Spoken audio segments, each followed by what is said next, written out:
अरे दामाद जी, आप क्यों झाड़ू लगा रहे हैं? सताक्षी कहाँ है? आज काम वाली नहीं आई क्या? अरे सासू माँ नमस्ते। नमस्ते साली साहिबा, कैसे हैं आप लोग? सताक्षी ना सो रही है, वो क्या है ना पार्टी करती है ना रात रात तक। वो क्या है, वो सुबह आती है फिर सो जाती है, सुबह ही सर दर्द हो रहा, उल्टी कर रही, नींबू पानी बना कर दिया, सो गई आराम से। सोने दो, उसको डिस्टर्ब मत करो। क्या है ना घर के काम मैं ही करता हूँ, झाड़ू पोछा बर्तन बर्तन तो ऐसे चमका देता हूँ ना मैं कह रहा हूँ मतलब एक शाइन मारते हैं। और हाँ, खाना तो वही क्या बनाता हूँ आजकल मैं, नई डिश बनानी सीखी है मैंने, आज ना आप लोगों को वही खिलाता हूँ। जीजू ये सब तो ठीक है, दीदी कहाँ है? आप बुलाइए ना उनको। उसको सोने दीजिए, बेचारी पार्टी करके थक जाती है, अभी उठेगी फिर जाएगी पार्टी करने, फिर आएगी फिर सोएगी फिर जाएगी पार्टी करने। दामाद जी कोई बात नहीं, आप बुलाओ। सताक्षी दीदी कहाँ हो आप?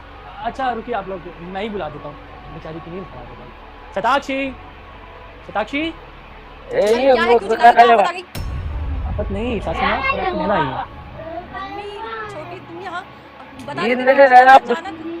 सताक्षी एक बात बता, ये दामाद जी घर का काम क्यों कर रहे हैं? झाड़ू पोछा कह रहे हैं, मैं खाना भी बनाता हूँ, मैं सब कुछ मैं ही करता हूँ। क्या हुआ, तू नहीं करती कुछ घर का काम या काम वाली नहीं लगाई? तुम्हारा दिमाग खराब है क्या? अभी सुबह तो झाड़ू लगाई थी मैंने, तो तुम्हें फिर से भूख सवार हो गया सफाई का? होने लगी तो इतने महीनों से तो मैं ही लगा रहा हूँ झाड़ू पोछा। तुम्हारा दिमाग खराब है, कुछ भी बोले जा रहे हो, समझ नहीं आ रहा किसके सामने क्या बोल रहा है। मम्मी और बहन आई हुई है, तमीज में बात करो। अच्छा एक्टिंग करनी है, इनको नहीं पता ये। अच्छा अच्छा यही लगाती है जी, यही लगाती है, घर के सारे काम यही करती है। देखो वन पीस पहन कर झाड़ू लगाती है। एक मिनट दामाद जी, आप ये सब जो बोल रहे हैं आप समझ रहे हो आप क्या बोल रहे हो? आप मजाक कर रहे हो ना ये सब? जी नहीं, मैं मजाक नहीं कर रहा हूँ, सच बोल। आपकी बेटी ना हाथ से अब निकल चुकी है, सारी रात पार्टी करती है, सुबह 5-6 बजे आती है और आकर सीधा सोती है, और घर के सारे काम मैं करता हूँ। और कहना इसको अपने पति से ज्यादा अपने दोस्त प्यारे हैं, और दोस्त भी और लड़कियां भी नहीं, लड़के रातों को आती है गाड़ी में बैठकर, पता नहीं कौन लेने आता है कौन छोड़ने जाता है, क्लबिंग होती है, घूमना होता है। देखो ना अभी फिर तैयार हो रही है, फिर जाएगी पार्टी करने। अब पीछे से खाना तो बनेगा नहीं, तो अब डेली डेली मैं इसलिए खाना भी मैं घर पे ही बनाता हूँ। और जब खाना बना ही रहा हूँ, झाड़ू पोछा मारने में कैसी शर्म। खाना खाऊंगा तो बर्तन गंदे होंगे, तो बर्तन भी मैं खुद ही धो लेता हूँ। इतनी औकात नहीं ना मेरी अभी कि मैं काम वाली भी रख लूँ और अपनी बीवी के खर्चे भी उठा लूँ। आप दोनों तो इस घर में पहले आए हो ना। पहले तो पुराने घर में ही आते थे जहाँ हम लोग मम्मी पापा के साथ रहते थे, तो आपको पता नहीं होगा हमने ये घर क्यों लिया।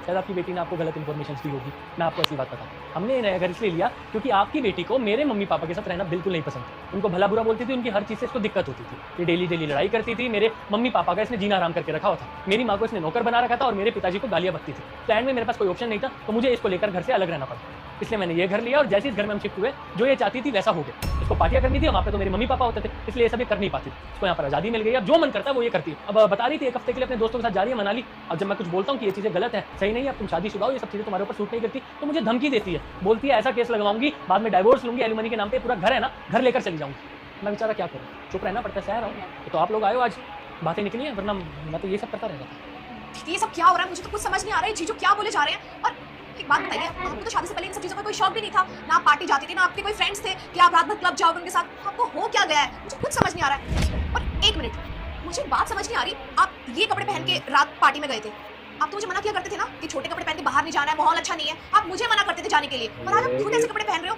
जान सकती हूँ मैं क्यों? पर ये सब भी छोड़ो, जीजू आपसे इतना प्यार करते हैं, इतनी केयर करते हैं आपकी, और आप क्या कर रहे हो जीजू के साथ? सारे घर का काम करा रहे हो और खुद रूम में सो रहे हो 12-12 बजे तक, तो शर्म नहीं आती है? एक मिनट पूछा सताक्षी, ये दामाद जी क्या बोल रहे हैं? तुम्हें ये संस्कार दिए थे मैंने कि तुम अपने घर में आके खुद से अपने घर में आग लगा लो, ये सिखाया था? अरे माँ बाप, वो चाहे उज्जवल के हो या तुम्हारे, माँ बाप सिर्फ माँ बाप होते हैं। तुमने हम में और उनमें भेदभाव किया। जैसे मैं तुम्हारी माँ हूँ ना, जैसे उज्जवल की माँ भी तुम्हारी माँ है। उनकी देखभाल करना तुम्हारी रिस्पॉन्सिबिलिटी है, और तुम उनको नौकरों की तरह रख रही हो। अरे वो तुमसे प्यार करती है, इसका मतलब ये नहीं है कि तुम उनके सर पे बैठ के नाचोगी। अरे मेरी छोटी बेटी है, मेरा बेटा है, कल को शादी होगी, ये भी अपने घर जाएगी, मेरे घर में ही बहू आएगी। नमाज जी ने बिल्कुल सही बोला, कल को जब वो मेरे साथ ऐसा करेगी तब शायद तुम्हें पता लगेगा कि नमाज जी क्या कर रहे हैं। अरे मैंने तो सोचा था अच्छे घर में अच्छे लड़के से तेरी शादी करवा रही हूँ, तू खुश रहेगी, पूरी जिंदगी अपने घर को आबाद रखेगी, पर नहीं। चलो अगली वीडियो में चैनल को सब्सक्राइब कर लेना और पूरी वीडियो देखना एंड तक, बहुत ही अच्छी